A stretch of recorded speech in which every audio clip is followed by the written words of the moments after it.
ain't the king of the temples too. Don't let him rise and make a fool of you. Let your soul feel whole and refuse to let him in.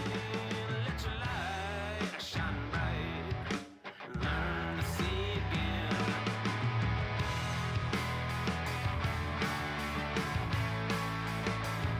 This is your place for all things Detroit Red Wings and all things Chicago Blackhawks. This is the Stick Blade Podcast with your hosts, Jordan Linscott, David Barnhouse, Nick LePage, and Tim Stompanato. Good evening, ladies and gentlemen, and welcome to another edition of the Stick Blade Podcast. This is your place for all things Detroit Red Wings and Chicago Blackhawks news, as well as news around the NHL. I'm your host for tonight, Jordan Linscott, and I'm joined by my co-hosts, David Barnhouse, Nick LePage, and Tim Stompanato. Everybody, welcome to the show. Like I said, your place for all things Blackhawks and Red Wings. And tonight, David and I kind of spoiled this episode talking about Patrick Kane in particular, just for the Red Wings. So if you want to get our thoughts on that, you can go ahead and check out that episode separately. But there are a couple other things that we need to talk about this week. Obviously, for the Blackhawks side of the podcast, Tim and Nick, you guys had a trade that happened. You've got the whole Corey Perry deal going on. Connor Bedard being Connor Bedard, the guy who looks like he's the first overall draft pick, and a couple other pieces. So you guys actually had a somewhat busy week as opposed to David and I. Walk us through you guys' week. Yeah. So, I guess, you guys, I know everybody's waiting for us to talk about it. Listen, Nick, it is what it is. Everyone's waiting for it. These cowards were too afraid to, talk about the big important stuff with us on it. So why don't you just, my friend? Yeah. So, I know I seen the comments from David and Jordan's show the other night, and I guess it's time to address the big news from, the move that everybody wants us to talk about. It's okay. Just let it out. And Anthony Beauvillier is a Chicago Blackhawk. What? I've been waiting for this day, Nick. I understand. Yes. Yeah, for a 5th round pick and a guy that was like the number one piece in the Bo Horvat deal, what a trade for the Chicago Blackhawks and Kyle Davidson company. This is the epitome of buying low. Like, this guy was a 1st round pick, had some really good offensive seasons. He's at his lowest value, I think, in his career. Getting him for a 5th round pick and then putting him into a realistic top 6, realistic first line position now that Hall is out, like, this could be a brilliant payoff move for the Hawks. He's got the speed and the creativity to actually play with Bedard and thrive. Yeah, absolutely. I think it's definitely a major move that Kyle Davidson, kind of made a point to address. Obviously, after the news that we're going to talk about with Corey Perry, and he kind of said, like, now we kind of lack in the scoring department. We lack with the depth. And first, like, someone to play on the first line, and Davidson kind of addressed it right away with after the press conference. I think it was no less than an hour and a half, maybe 2 hours later, before the puck drop on Tuesday, that we acquired Anthony Beauvillier. So, major move.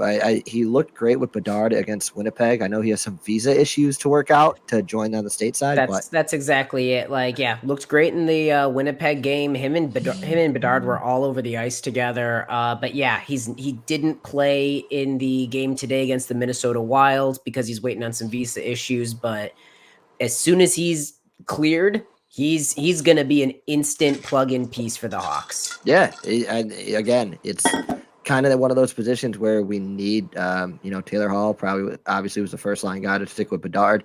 Beauvillier obviously doesn't have the accolades that Taylor Hall has, doesn't have the history that Taylor Hall has, but he is still on the younger side. I think he's 25, 26? I think he's 26, which realistically perfect. He's not a rookie anymore. He's been around the league, but he's just about to hit what could theoretically be the prime of his career. Great person to have next to Bedard. And he gets to play with probably the best person he'll play with in his career. Exactly. This is it for him. I was excited to see kind of, we didn't slow down. We didn't Davidson didn't let, obviously, the news that happened this week slow him down. And he was able to address a massive hole head on. And address it pretty quickly without really giving up any assets. I think it was a 2025 fifth round pick. Great. Yeah. Yeah. I mean, it's just due to his contract. I mean, it's a large contract that Vancouver wanted to get rid of.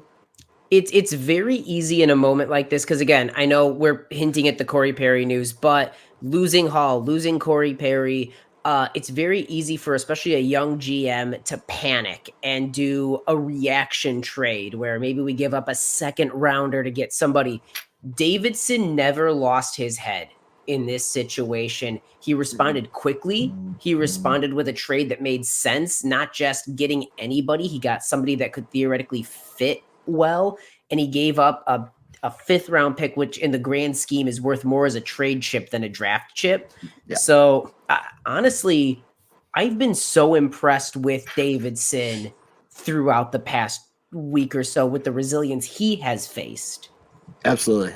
So, obviously not much more we could touch on Beauvillier's play until he gets his visa issues worked out, which I think they're saying he'll be skating with the team by Tuesday. That sounds like so. Well, I was just going to say my final thoughts on Beauvillier. For those of you that aren't familiar with his game, he's got a really good playmaking toolkit, has a scoring touch to him, and he's got a good set of wheels. So, frankly, again, I don't know if there's anything that he has that would drive his own line, but as a complementary piece on a line, I think he's a really good Swiss Army knife, kind of like Kurashev in a lot of ways. Yeah, absolutely. Yeah, no, absolutely. I think he's got a little more. He's got a good history. I think he had 121 goal score season, so you can put the puck in the back of the net. 20 goals is nothing to shy away from. And again, it's someone else that's been in the NHL that could play with Bedard and keep up with speed with them because he needs someone along the lines to think and play the game like him. So I'm excited to see what it brings going forward. But yeah, happy, Davidson kind of went out of his way and got this done pretty quickly. Then kind of what we've been hinting at, obviously, Corey Perry. We haven't talked since the press conference. No. So again, Kyle Davidson came out in a press conference last week, talked about, there was an off-ice incident, a workplace-related, alcohol-related incident between Corey Perry and another staff member within the Hawks organization. That's all we know. The police weren't involved. There was no criminal investigation, only an internal work investigation. Again, from an HR perspective, which is my background, they released enough information to justify terminating his contract with cause. Something was reported. They pulled him, they investigated, and they terminated with cause. So again, what that could be, I won't even begin to speculate because it's borderline impossible to. But yeah, and then Corey Perry came out and released a statement.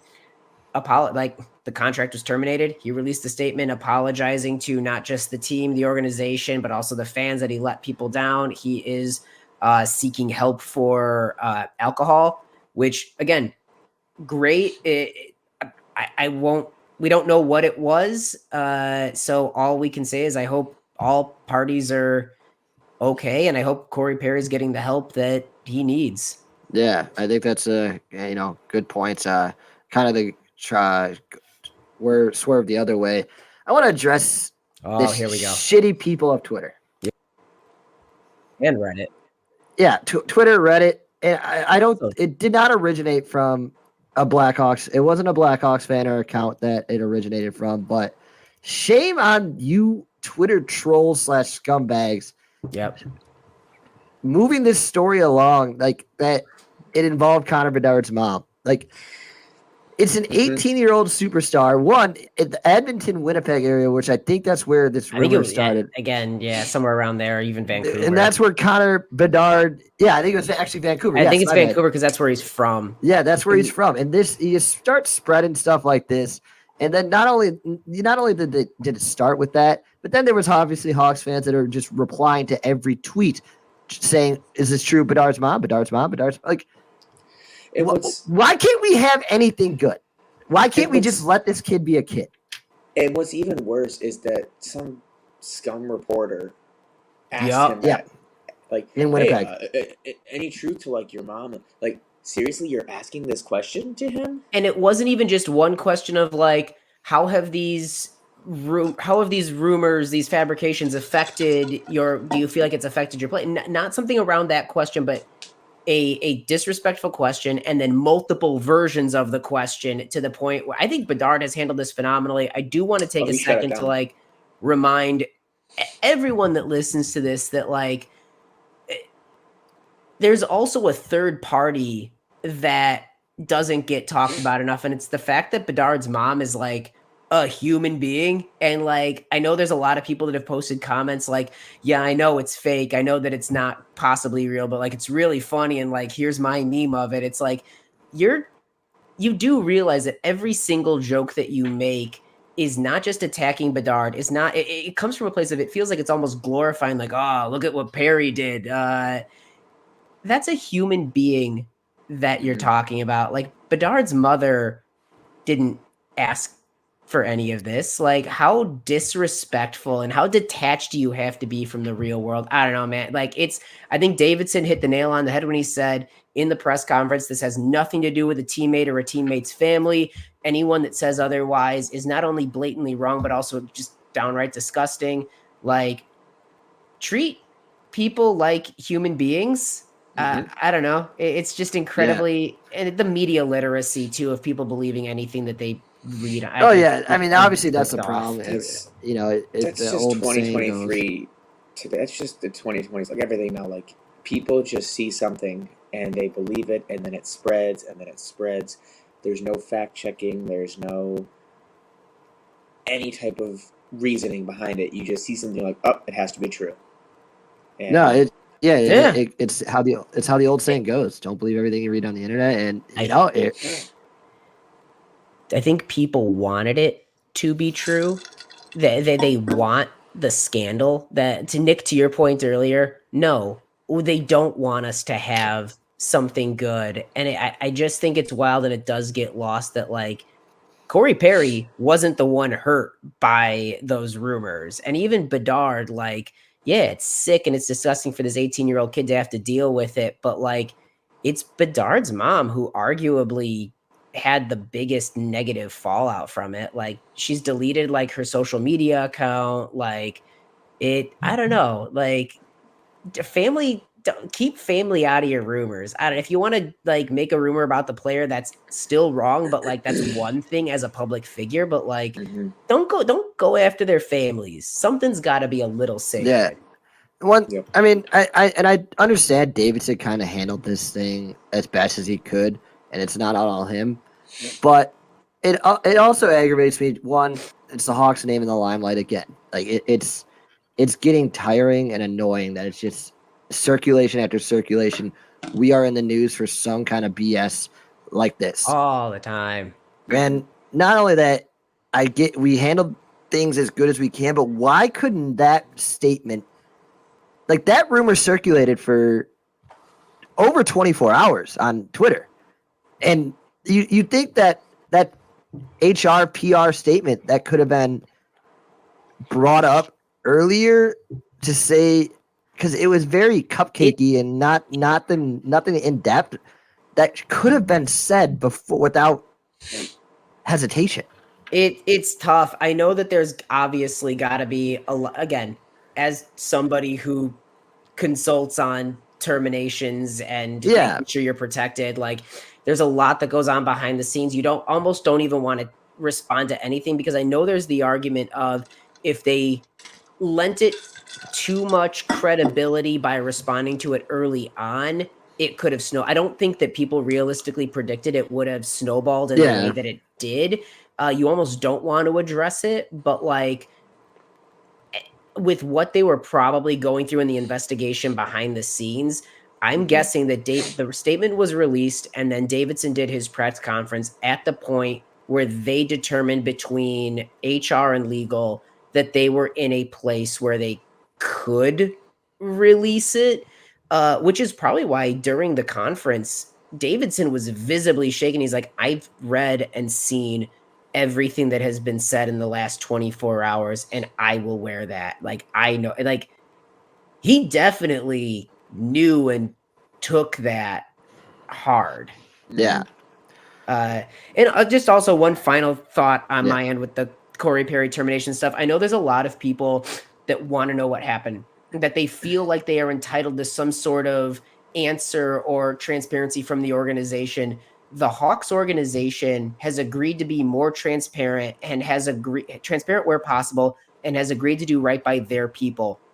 It seems like in this situation, they followed the steps appropriately Yeah. and dealt with the situation to address and protect their employee to the point of terminating an NHL player, where we see NHL players all the time do awful things and end up basically on paid leave.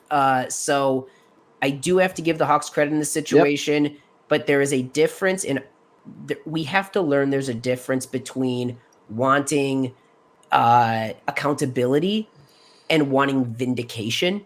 And I think that knowing what goes on, it'll come out at some point. But right now, knowing it doesn't do anything. The accountability has happened. That's what I think we need to focus on. And also, props to Jets GM. Actually, I'm blanking on his name right now, but from what I It was read, their owner, I thought. or was it the owner? Yeah. But anyway, props to him for going and actually talking to Bedard himself and saying, "Hey, like, I'm sorry for what you endured here. Like, that is not cool." Props to them. That's a huge thing.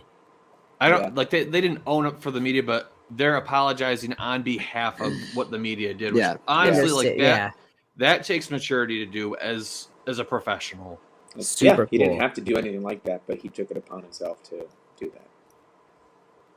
But yeah, so Corey Perry's gone, terminated from the Hawks, which just means they have to sign a new scoring right-winger veteran. By God, that's Phil Kessel's music.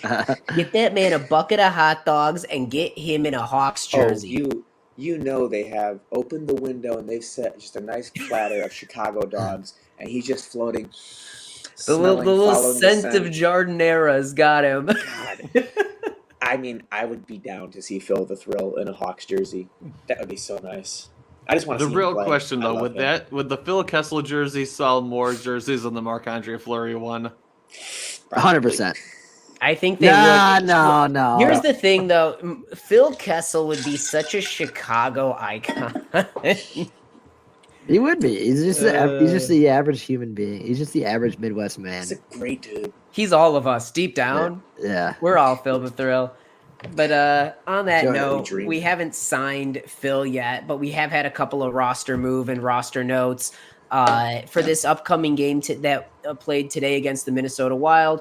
Lucas Reichel was a healthy scratch for the first time this year, and Louis Crevier was called up from Rockford and got his NHL debut, where frankly, in a terrible game, I thought he looked pretty good.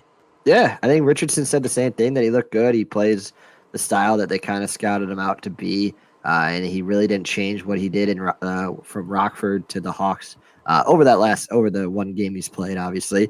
But, always get a good praise from the head coach on your first game. Yeah, I love to see it, especially in a game where nobody really should have been praised that much. Yeah, and then especially, with sending down Wyatt Kaiser to kind of get him back on his feet and his mind right. So it's it's needed. It's needed for Crevier, one, to come up and get experience in the NHL, see how his big body and his tall self 6'8", like 240, like the guy's a behemoth. Yeah, so... And Kaiser, he this has been needed. It's been needed. He has not looked great. That's putting it nicely. He's looked terrible this year. He's just looked out of place. I mean, Nick, I don't know about you. Like, Korchinski makes mistakes every night, but he looks like he belongs. Like, he looks like a 19-year-old doing their best in the NHL right now. Kaiser, man, he's had flashes where I'm like, that's the kid that I see. But like most of the time, it feels like he's been out of his element. I really think some time in Rockford's going to be good for him. Yeah, Kaiser would go make a mistake and then take a penalty right after it. Yeah, it was the stupid penalties that were reactions. It was just infuriating. That's kind of the way the Hawks have been playing lately. It's been infuriating. So a nice change of pace adjustment. As for Lucas Reichel, felt like this was coming. Richardson's kind of hinted at he needs to elevate his game. And it's kind of something we talked about leading up to the season. Like a few healthy scratches isn't the worst thing in the world. No. It's kind of like, hey, you're not a guarantee in this lineup. Wake up, play the way we know you could play. And I think Lucas Reichel kind of needs it. Yeah, I think the lines need to be obviously they kind of have to be rearranged right now, just with all the roster moves as is. So maybe soon enough, Reichel could get some consistency going. I think because so. These lines have been all over the place. So I think this is just a little wake up call. Just take this. Take the night off, and we'll see where you're at. We've been talking about this. I think 3 years ago we talked about the fact that progress isn't like growth isn't linear. Oh, that's the Colleton-ism. It is a Colleton, but it's also true. Like, listen, Colleton was an idiot, but there were times when he was absolutely right. And progress isn't linear, and it's okay to bench a kid in his inaugural, like, true NHL season to take a night off, reset, look at what you're doing, get back out there. I think somebody pointed out that Boris Kachuk and Entwistle both scored in their first games back from being healthy scratched. So, like, sometimes that reset keeps you from just digging deeper into the bad habits every night. Yeah. So, like, take that step back, come back with fresh eyes. Reichel's not going anywhere, but nobody's above accountability. Yeah. So listen, he's not playing well. He needs to get a wake-up call. Absolutely. I mean, I think the Wings have done it. You guys have probably experienced this over the last few years with kind of where this we're probably times. This year we're probably at where you guys were 3 years, 2, 3 years. I'd probably say ago, yeah. So I mean, you guys know it. Yeah, for sure. One of the things is, I mean, if you're trying to get players to really be competitive players, at some point you do kind of have to say, all right, even if you're not costing us games, we know you can be better. Yeah. At some point you can't accept C grade effort from players. Eventually you have to tell them, hey, I need to see at least B- level play from you, which it sounds like, at least from what I've read, Reichel really wasn't doing that with coaching staff. No, he's mediocre is the best way to describe it so far this year. But it's the Hawks kind of as a whole. I mean, yeah. I mean, that's just it. This road trip, aside from Rookie of the Month Connor Bedard / savior of the Hawks, this was a terrible 3-game road trip, Nick. I mean, we're going to talk about it in the flashback, but honestly, Reichel was just one more piece, but he's one that, because he's part of the future, it makes sense to try and invest that time now to healthy scratch. I think if he wasn't a part of the future, they'd just let him keep rolling. No, absolutely. Yeah, if he wasn't like a big part, they would just be like, all right, whatever, you'll find your legs. I think they want him to get mentally all there again. So it's needed. As for what you just hinted at, Tim, I feel it would be remiss not to give props to our beautiful baby boy, Connor Bedard. Beautiful boy. Rookie of the month for November. 6 goals, 6 assists in 12 games. Yeah, he's not just a goal scorer, guys. He could do it all. So hell of a month for Connor Bedard, despite everything else going wrong with the Hawks. Bedard had himself in November. Yeah. So, I mean, I guess it's time. Well, there's one thing that we kind of need to talk about before we move on to the bigger piece that both of you and both Nick and Tim are both going to comment on. Yeah, for the blending of worlds. So, I do have to say this, man. This past 2 weeks, we've had a couple milestones for Detroit. Alex DeBrincat got goal number 200. And fun fact, Patrick Kane was in the announcer booth of all places to get that one and kind of commenting on it, which, spoiler alert, we're going to talk about that in just a second. Yeah, sure. Also, JT Compher, say what you will about what the Wings were picking up in the offseason. He has been every part the second line center that they have needed him to be this year. Oh. He been produces perfect. offensively. He produces defensively. He's good on all of the special teams that he gets play on. He looks like he can both score and set up properly. For everybody who was crapping on that signing this summer, saying this was a leftover from Colorado we were getting instead, no. We got a good centerman on a very good contract here. Like, props to Yzerman for seeing something that was very fair market and getting, I would say, more than fair market value. Yzerman, I recently rewatched Moneyball a while ago, and I just feel like Yzerman's just building his Moneyball team. This is not the first time I think you've brought up Moneyball in reference to Iserman, like in the time we've done this show. And I love that every time it's more and more like, yeah, I think he's right about that actually. Like that He's got feels Jonah Hill in real. the back being like, this is JT Compher. But no, like Compher's been great. Like everything's been great. Is this the Wings news portion, Jordan? Is that what you Oh, yeah. kind of... We're talking about the Wings Sorry. for a second. That's on me, boys. That's fine. And then the Wings have won 5 of their last 6 games. Currently with the overtime winner from Wallman last night. But in terms of other news with like the Wings, this is more of like a comment because I think we'll talk about it. And I said it before the show. To me, it might be a little bit of a hot take, but I love Ville Husso. I think he's great, but I think Alex Lyon is the current hot hand. And if you are a team that wants to be in the playoffs, I think Alex Lyon should be taking up the majority of the workload as he is currently hot. I mean, yeah, that's something I do kind of want to talk about is what are the Wings going to start doing with goaltending moving forward? It's not a knock on Ville Husso, but Alex Lyon, he's been the hot hand for the past 2 weeks with this club. I don't think he's had a game where he's let in more than, 4, where they had the Montreal game, Sweden. right? Did they? Oh, yeah, they did that with the game soon. But generally speaking, though, he has looked much more stable in net than Ville Husso has. And I think the Wings, if truly the playoffs are what they're gunning for this year, which, again, because of the free agent that they picked up this week, you've got to assume that that's what they're doing. I think moving forward, Alex Lyon should be the starter until Ville Husso can prove, yeah, he's ready for that spot again. Because right now, he just seems to be playing a lot more consistently than Husso's been playing. Oh, for sure. I mean, I'm looking at the stats of the last couple of games, and I feel like he's only let in 3 goals at most in the one loss he has against Toronto. I mean, it's well documented that I'm a big fan of Alex Lyon.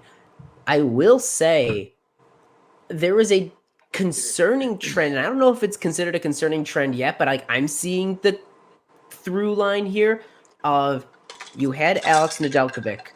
He was great for a year, and then you got Alex Nedeljkovic and Ville Husso, and your backup person all of a sudden became your starter because your starter like fell apart. Then Ville Husso was like, oh, this guy's fantastic. He's going to be the starter until, but like, then you get Alex Lyon and Reimer. And I know Reimer's wherever, but like Alex Lyon all of a sudden becomes the consistent, stable starter, and your starter gets supplanted again. Is that something that's going through you guys' heads of like, what's the story with our goaltending over the last couple years? For me, not so much currently because like Ned struggled even when he was the starter. Okay. Like he didn't look like the goalie he was in Carolina. Yeah, And I'll agree with that.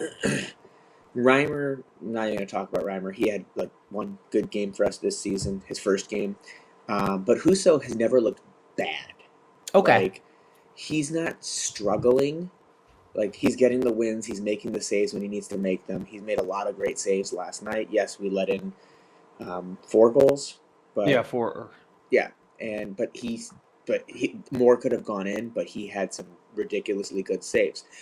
I think, however, Alex Lyon currently is either the defense plays better in front of him. I'm not sure because he's only let in at most 3 goals. His other games are 1 goal, 2 goals, 1 goal. Maybe they split it more evenly. I don't know, but I think Alex Lyon should be getting more looks. I don't think there's anything wrong with Husso. I think Husso is still stable and good in front of the pipes, but I think Lyon kind of edges him out a little bit. Like we've always talked about, like the 1A, 1B, how that's what teams should have going, and I think they still are a 1A, 1B. But I think Lyon currently is the 1A to Husso 1B. I don't know, Jordan. What are your thoughts? I mean, yeah, and I think it should also be noted again. Like, I get the players had the off season to recover and all that, but let's not kid ourselves here. The Red Wings really rode Ville Husso hard last year. It's true. They did not give him a lot of time off in terms of his workload through the regular season. And again, stamina is something that goaltenders need. And when you deplete it as hard as they did last year for him, I think you're kind of seeing some of the carryover effects this season where, you know what, Detroit needed to find somebody who they could really split. Like you said, 1A, 1B, almost like a half and half schedule. I mean, I've said it on the show a couple times before already, but I think the days of, one goaltender playing 60 games and another goaltender playing 20 games, I think those days are over in the NHL. The shooters are too good. The passing's too good. Yeah, I agree. I think those days are over. I think at this point, if you want to be a competitor in the NHL, you have to be able to have a goaltending tandem who you can split about 50-50 with.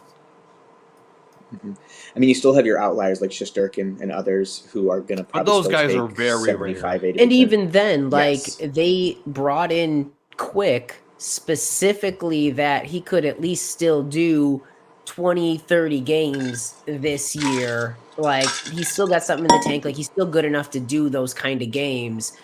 So they can at least give Shesterkin a little bit of a breather more than just back-to-backs. I forgot they brought him in. Yeah, right. And he's been great. He's also been great this year. Good for Quick. I love Quick. One of my all-time favorite American goalies. But, like, no, thank you for clarifying that for me with the Husso, Alex Lyon thing, because all of a sudden I did start to think about, man, they have a history of, like, one good year of a goalie and then just swapping them out. Like, what's that about? It's like it's the rule of two with Sith, with the Star Wars with the Sith. It's like the master now becomes the apprentice. I love it. No, cool. I love Alex Lyon, and I've always thought he was capable of holding a starting position, maybe not as like a Shesterkin or a Fleury, but like a competent and capable starter. Of course. So cool. Love it. So we're talking, I mean, obviously Alex Lyon was a big free agent for them this offseason when they acquired him. I'm so angry about We got to talk about arguably the most, well, I don't want to say the most important, but probably one of the top two most important acquisitions they made this season. You've got, obviously, Alex DeBrincat was originally the kid who everyone was really super excited about. Hey, Dylan Larkin has a certified trigger man who he can just feed pucks to. They started off hot. And I said this on Friday. I don't know where Steve Yzerman gets his magic from, but he's got it somewhere. And I don't know how he does it, but he keeps doing it. He got superstar Patrick Kane to come to the Detroit Red Wings on a $2.75 million deal. It's not magic. It's not magic. I mean, it realistically, this was Kane. I mean, Kane held a lot of the power here, and I think it's clear that he as the hero and the confident superstar that he is, bet on himself and said, "Tell you what, everyone's afraid of my hip surgery. I'm going to do this low risk deal right now. I'm going to make $2 million, play with Detroit for a year, show that I'm an all-star playing on two legs again, as opposed to one leg. And then he'll leave Detroit and he'll go to someplace good and just and kind, and he'll ride out into the sunset somewhere other than in a winged wheel." He wants to play with his best friend Alex, and they're going to be together the rest of Kane's career. No. Raising a Stop. Could you imagine the Teliosarchy comes to us for another 8 and then we years raise and his win 2 or 3 jersey? cups? No. You guys could raise what's his name, Daniel Sprong's jersey when he gets it back next year. Yeah, exactly. This is a pure mercenary rental move for the league to get to look at Kane and go, my God, he made the Detroit Red Wings good enough to make the playoffs. He deserves a real contract somewhere. And in Patrick Kane's quote, and I quote from him, he said, everything kept coming, but it all just kept coming back to Detroit. My heart was Detroit. And I was like, oh, his heart. Well, obviously, as you could tell on our side, this hurt. I know. I know the rivalry's not there anymore, guys. I know it's obviously it's still there in an older generation's heart. Obviously, I was growing up. I was always taught you're a Hawks fan, you hate the Red Wings. Same. Like, yeah. So like, I was too young for when Chelios got traded to Detroit. So this is, I know I kind of overreacted, I guess, on Facebook and Twitter and whatnot. It's to drive interaction, but yeah, sure. This was that Chelios moment for me. Like Patrick Kane was hockey to me. I mean, he was my favorite player growing up. You know, when I played street hockey with the guys, you could tell I removed the jersey off the wall. He's done. No, this one sucked. All the people commenting saying, you know, all the Hawks fans are like, he's washed up. I hope he proves them wrong, because I just don't think he's not someone. He's not someone we should really slander for everything he's done here.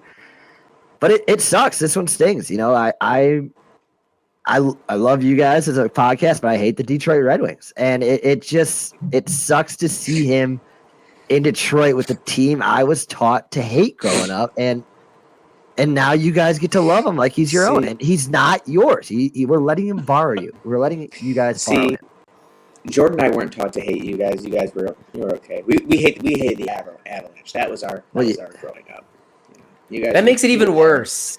That's the classic line of we were a little brother for a while. Yes, I understand that. How could you hate us? We were nothing to you. Like, you know, we hated you and you didn't think of us at all. Like, I hear it. Like, and Nick, I would go one thing further, Nick, to say that this is actually worse than the Chelios move, because Chris Chelios was traded to Detroit. Yes. Dollar Bill Wirtz was an idiot and traded Chelios for actually a pretty good haul, but still traded Chelios to Detroit. And then Chelios had a great second career over there. Patrick Kane actively chose, he could have signed anywhere, and he actively chose to sign in Detroit. The only reason that I am not absolutely like wrecked over this is because the hate, like as you said, the hatred of Detroit ever since you moved to the Eastern Conference, ever since 2013 and on, let's be realistic, the rivalry has faded a bit. Nick, correct me if I'm wrong. If Patrick Kane signed with the St. Louis Blues, there'd be throw up on my screen right now. That's where I would be rooting again. Like, that's where I would look at Patrick Kane as like, you have betrayed me and stabbed me in the heart. With Detroit, I'm upset.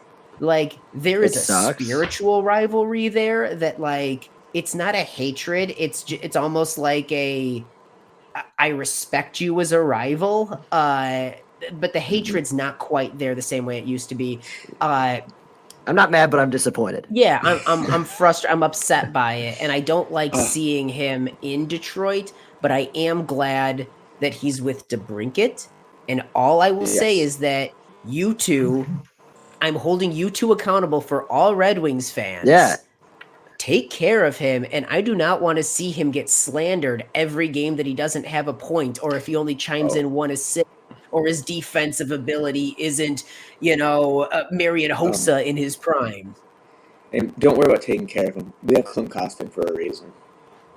If anyone goes near him, Klim Kostin's bring John Scott out of retirement. That's what I want to see you do. It was great. It was great because when Jordan brought out that he was in the booth, I absolutely loved him in the booth with Ozzy, and they were sitting there watching the goal that Kane scored on him. Goal. I've seen the clip on Osgood. When Patrick Kane scored on Osgood in the 2000. When was the last time we met in the Western Conference? I think that was 13. 2013. 13. Well, he had that sick backhander, and Osgood was like, I have no chance. I had no chance on that at all. Yeah, that's what you're getting in a healthy Patrick Kane. I mean, He's got 2 legs. he is truly Showtime.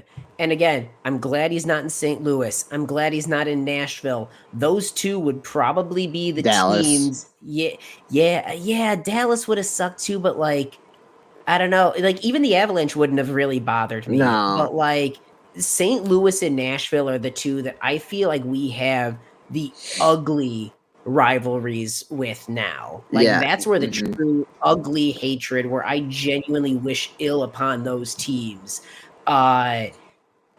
Detroit, it's always been there. And I like the history of the rivalry. Okay. But it's hard to hate like your team, like seeing what you've gone through. Like when we're both on top again, that'll be something. Like then there'll be that rivalry again. But right now it's more just Patrick Kane, for so many Chicago hockey fans, was the first taste of hope. For me, the first time that the Hawks were good in my entire lifetime was when Patrick Kane was drafted.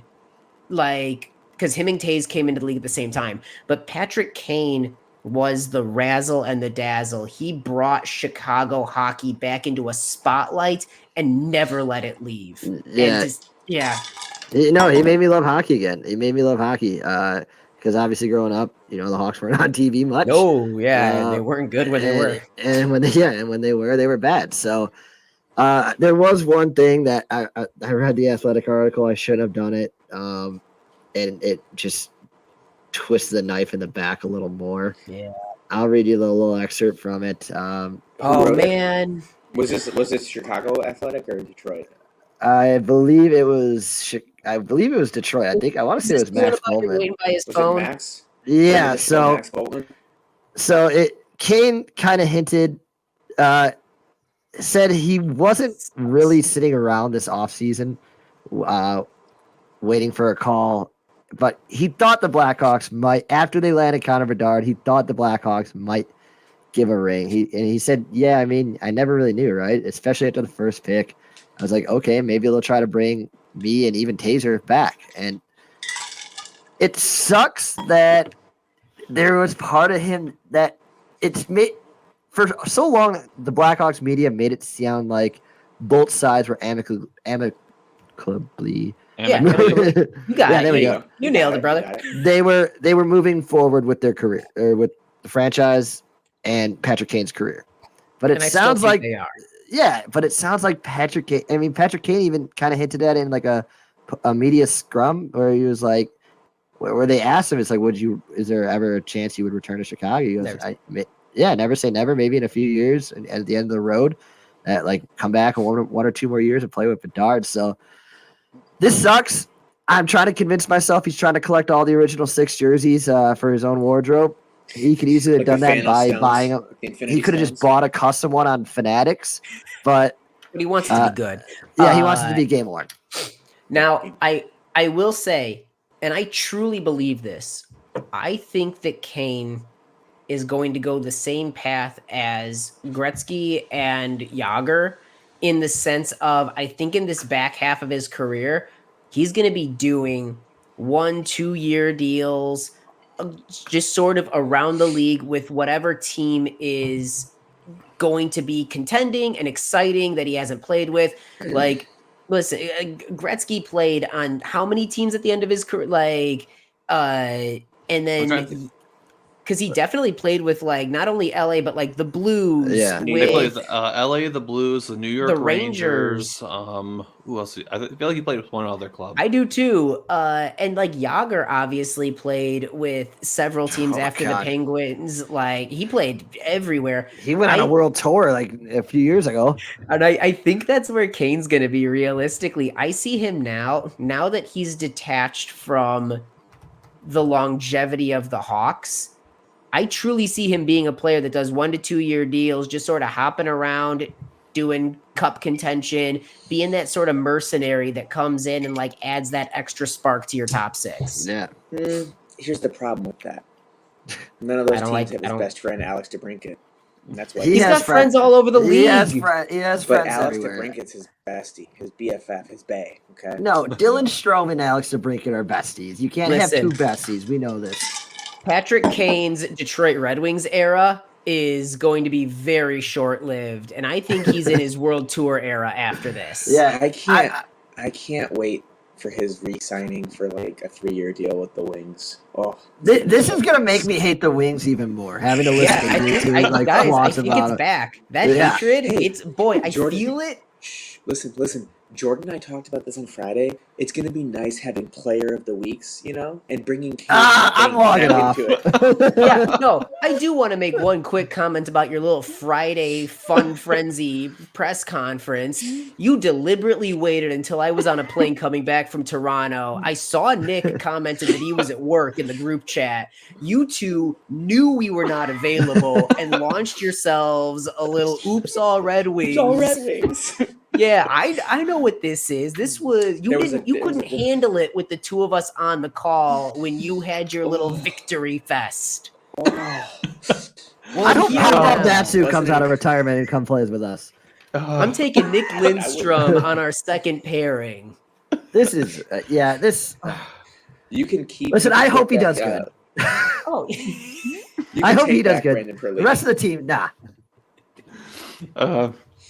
Yes, that's my thoughts.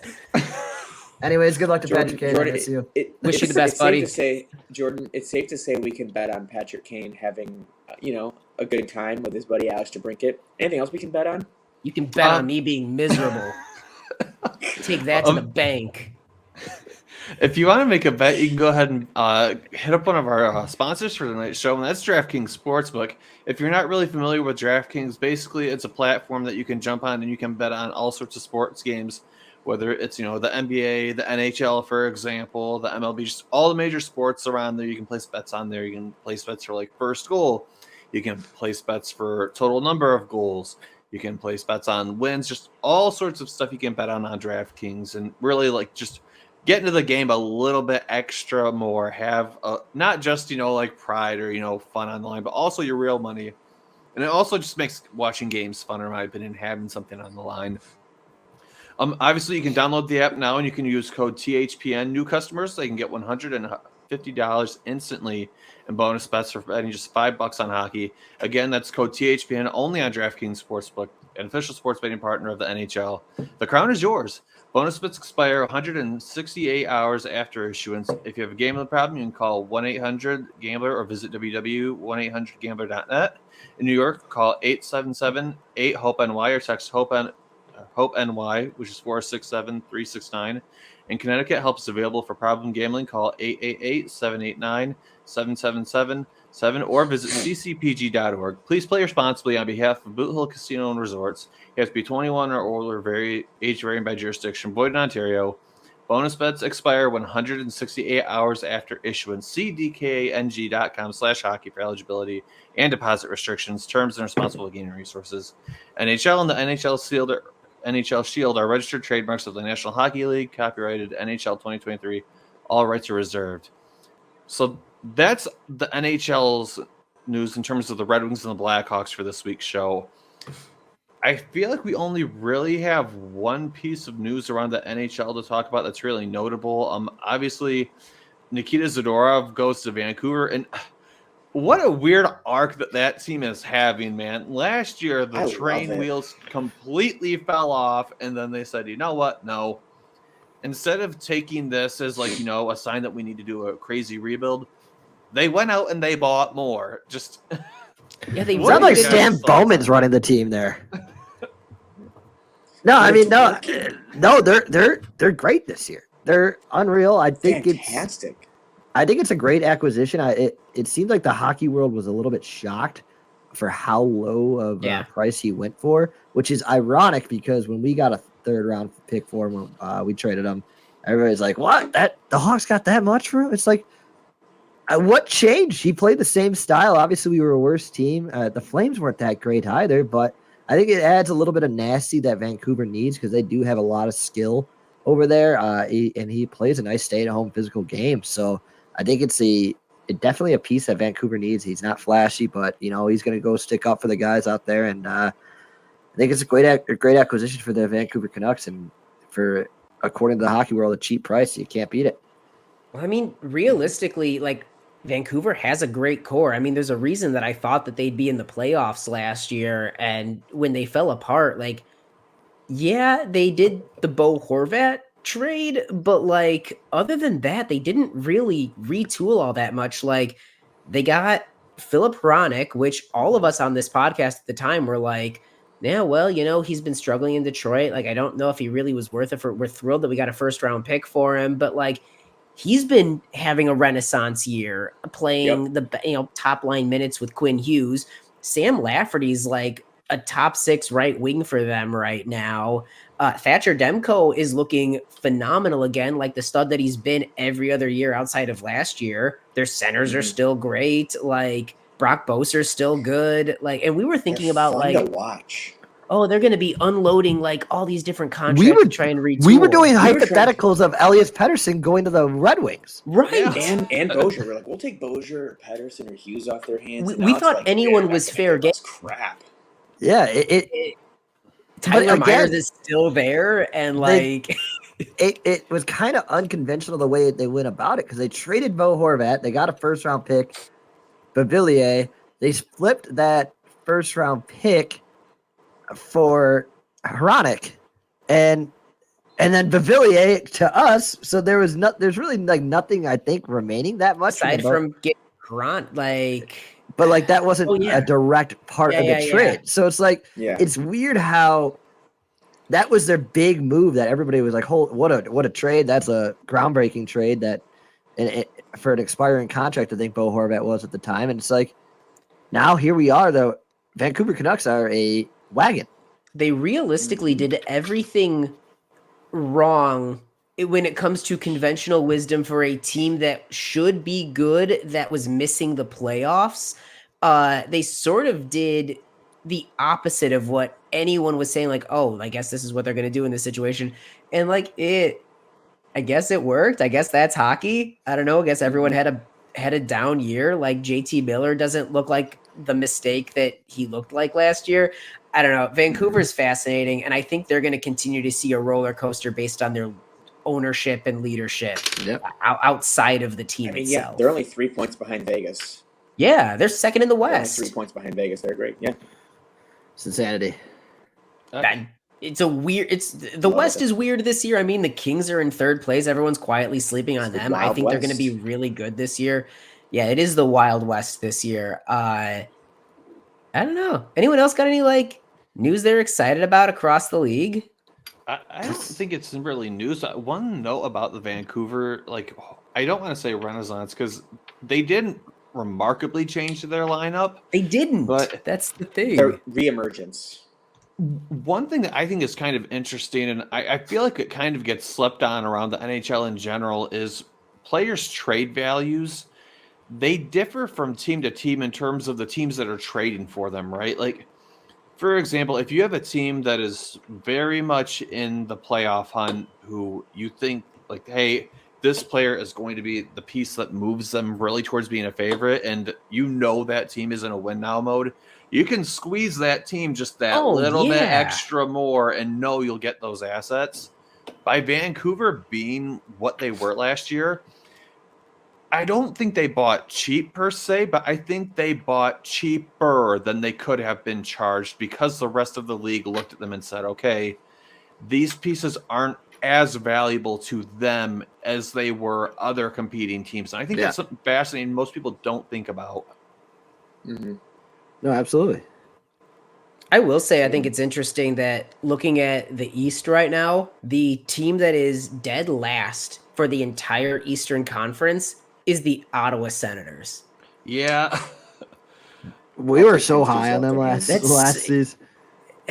We were enormously high on them. We're like, talk about a team that just can't do it. Is Claude Giroux still there? Yeah. That's how silent it's been. Yeah, I mean that's exactly like I was just looking. I'm like, where is everything at? Like, oh, weird. Like the Arizona Coyotes are in a wild card Well, spot right now. if you're on the NHL app, you won't. It's impossible. Oh to no, I'm on can't ES. find No, I don't. Yeah. I'm on Yahoo Sports. I don't mess around with the NHL app. It's terrible. But yeah, Ottawa Join is fight dead the good fight. last in the East. That's That's a team every year we're like, well, this has got to be the year. This they is the put year, it all Ottawa. together. That's the only like league wide news I even noticed right now. Holy cow, that's bad. The way this show goes, there's gonna be so much dropping tomorrow or Tuesday. It's like, oh, of course, the day after. That's Kane was Tuesday. Yeah, shocker. Yeah, he was Tuesday. Yeah, So we we used to missed that by record. a day. We used to record on Mondays, so they dropped the big news on Tuesday. It's just how things work now. Nick, if it makes you feel any worse, the Ottawa Senators are dead last in the East at 18 points, and we have 14 points. Hello, darkness, my old friend. But so does San Jose. We're tied with San Jose for Yeah, worst in the entire league. So, like, Yeah. are we getting a Play like Weenie for Celebrini. How upset is this? Well, you guys league can't going get the to first be? pick. Yeah, we can. We can get it. 2 years in a row. Yep. I thought they made the you new can't rule. have it 3 times or something like Yeah, that. you can't win the lottery 3 times in a row. Well, if you're the Wings, you can't win it ever. So. And you can't have the first overall pick like twice in 5 years or something like that. Yeah. But all this to say, how upset is this league and everyone around the league going to be when we get the first overall pick again, Nick? I will laugh in every no. I will dance on your guys' grave. You guys will complain about they win the lottery again. They win the lottery again. You guys are bragging about Patrick Kane since Tuesday.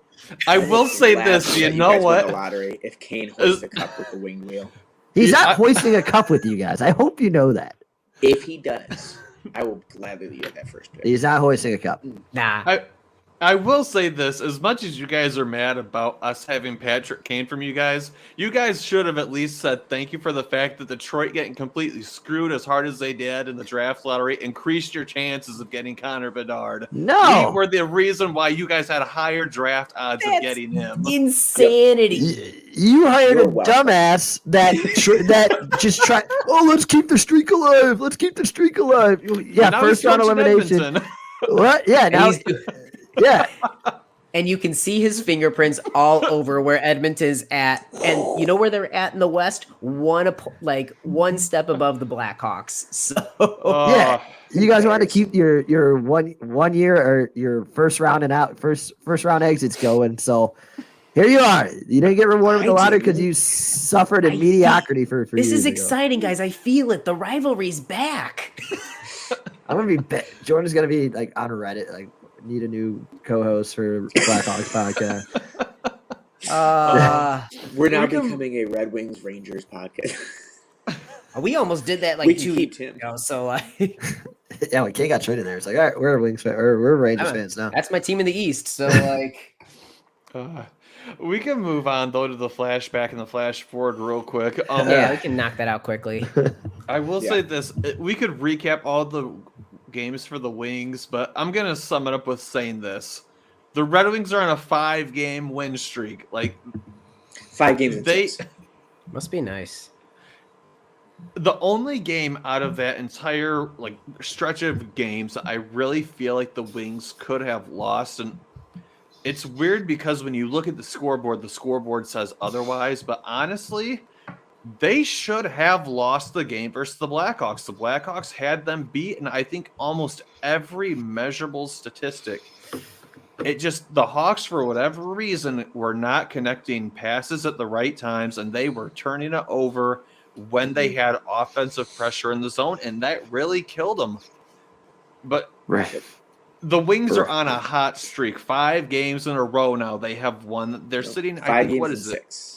We lost to the Rangers this week. Oh yeah, we did lose the Rangers. So sorry, 5 out of 6 was games. Questionable.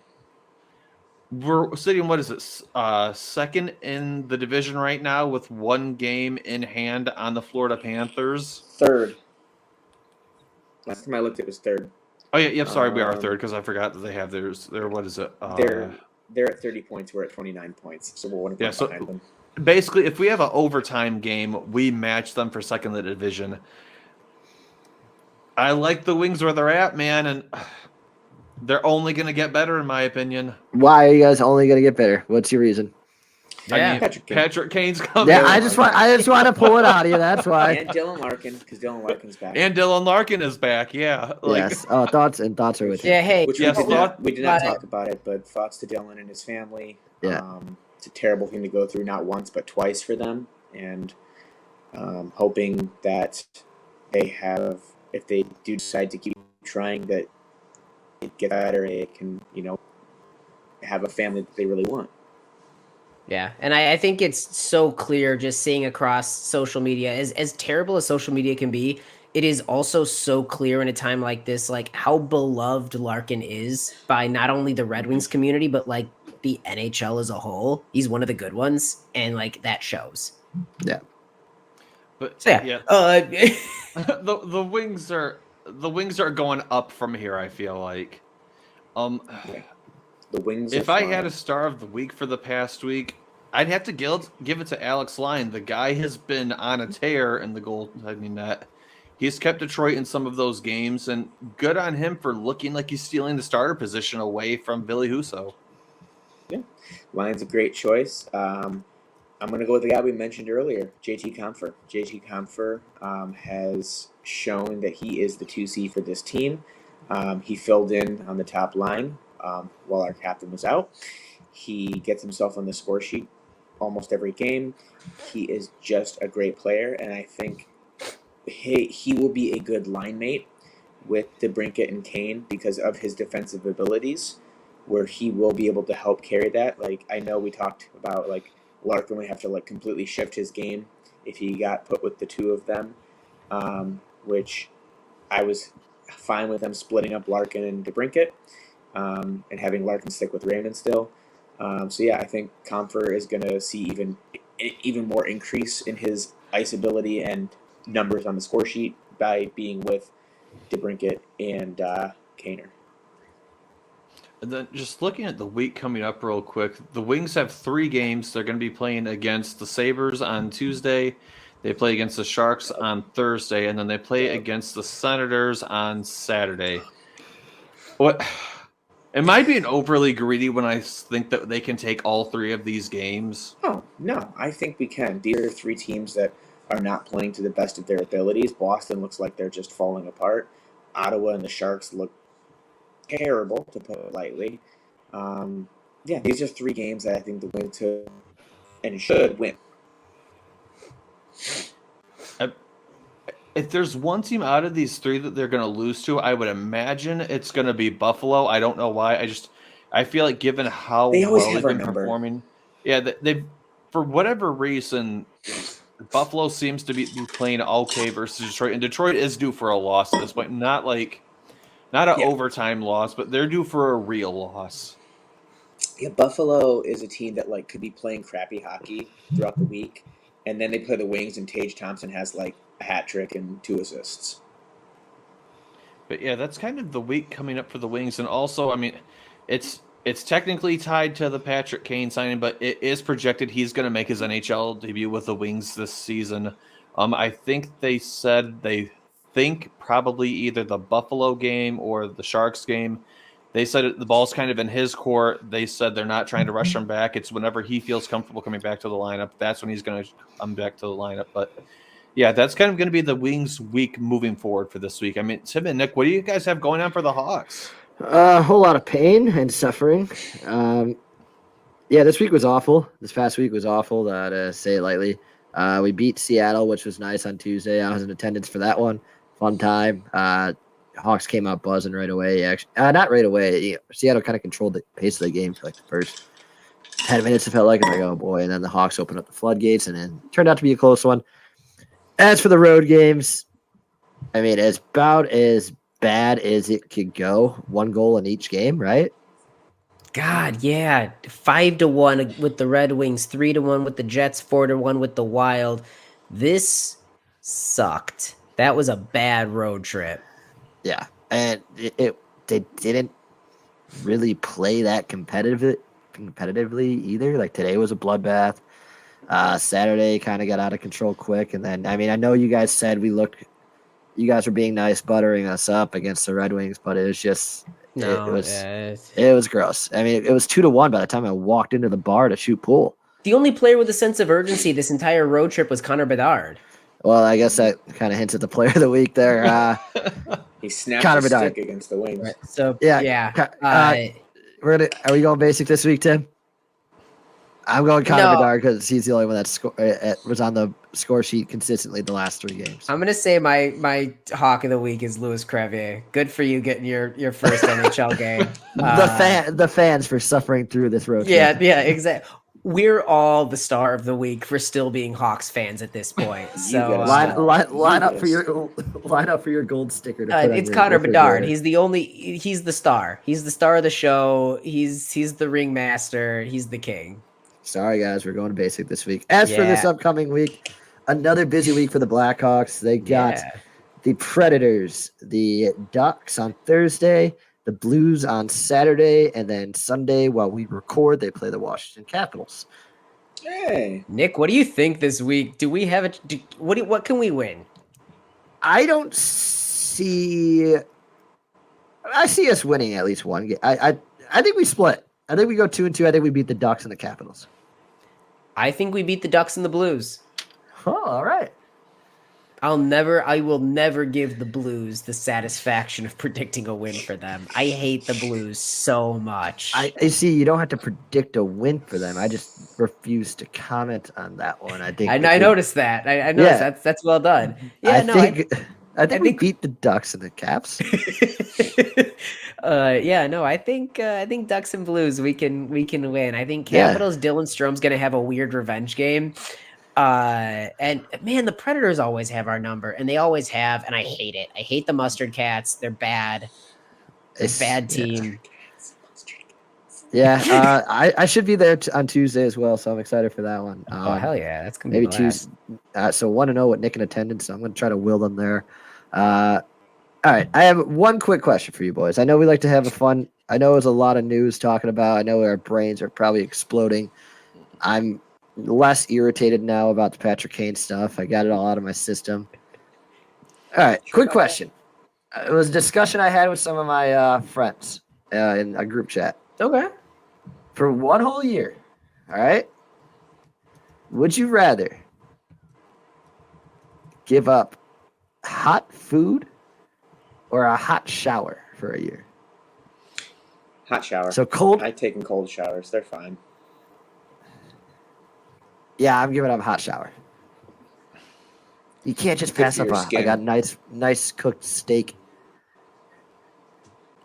It's got to be hot shower, right? Because if you don't have hot food, there are a ton of meals that you can't eat because they're not properly cooked. I've eaten a lot of cold SpaghettiOs in my time. You don't need to cook it, is the thing. No, dude, it's got to be hot showers. Like, you're telling me that... Whoa, we're all in agreement. I have I've all taken the food I plenty of eat cold is hot. showers. Yeah. And, like, cold showers are good, like... It's always good, like, Quick. I this summer, probably. is where when you're taking your normal shower, turn the water cold for like 60 seconds at the end. It's good to like revitalize you, wake you up a bit. I don't know. It's fun. Honestly, yeah. No, I mean that's. Well, now, Nick, you never said nothing about hot baths. No, hot baths are also off the table. Become a bath fan. Hot baths are also off the table. I don't like a bath. Nobody does, but I'd rather a hot bath over a cold shower. But like... No, I think you put a lot of time back in your day. You know, I sometimes fall asleep in the shower in the morning. Oh, you and me both. That's where I think about the spend less time singing in the shower when it's cold because you're really high pitched at that point. Yeah, exactly. It's true. No, I think you could. I think you could power through a year of 5-minute shower. Maybe shower every other day at that point. Test the limits. But, take it to the limit. Yeah, no, I'm trying to think of like cold food and sushi. Like I'd eat sushi. No, cold pizza maybe, but it was hot at one point. Yes. Okay. No, that counts. That counts, but you have to get it only out of the refrigerator. Like it can't. It has to be out of the refrigerator. Like, cold soup is a war crime, so I don't want that. In college, I once called the Little Caesars near my dorms and said, "Hey, I want to get a hot ready, but can you put it in the fridge for me?" And they were like, what? I'm like, yes, I want cold. So you want a cold and ready. You're an animal. Like, the one good thing, there's two good things about a Little Caesars pizza. It's hot and it's ready. I wanted it lukewarm and ready. That's not lukewarm. You said put it in the refrigerator. And it was like there was still a little bit of warmth to it, but it was really cold. I loved it. Jordan, I'm upset. Take us home. Yeah. Country roads take me home. No, I think that's everything that we need to cover for tonight's show. For anybody who's still watching or listening, we really appreciate you guys checking the show out. Feel free to give us a like, follow, share, whatever the social media currency is on the platform you found us, because we are all over the place. Also, check out the other shows on the Hockey Podcast Network, as well as check out DraftKings, who are having to be one of the sponsors for tonight's show. Even if you don't watch or really root for the Hawks or the Wings, which I'd be curious why you don't if you're here, but you know what? Hey, maybe we're just you like our voices enough to check the show out. I get it. Yes. God bless you. Check out if you the do Hockey checking Podcast. If you do like checking us out, answer Where are we this going with this? question that Nick just posed to us, in the comments. Yeah. Let us know what you would choose. Stay tuned for giveaways. Yeah, that too. Yeah, stay tuned for giveaways. But yeah, check out the Hockey Podcast Network. They cover, I'm pretty sure, every single team in the NHL. So if you root for another club or you follow another club, they probably have a show for that club as well. So check them out and the other shows on the network. But for myself and for my co-hosts, David Barnhouse, Nick LePage, and Tim Stompanato, this has been another edition of the Stick Blade Podcast. We will check you guys back all here next time. In the meantime, stay safe, take care of each other, take care of yourselves, and we'll catch you back here next time. Take it easy.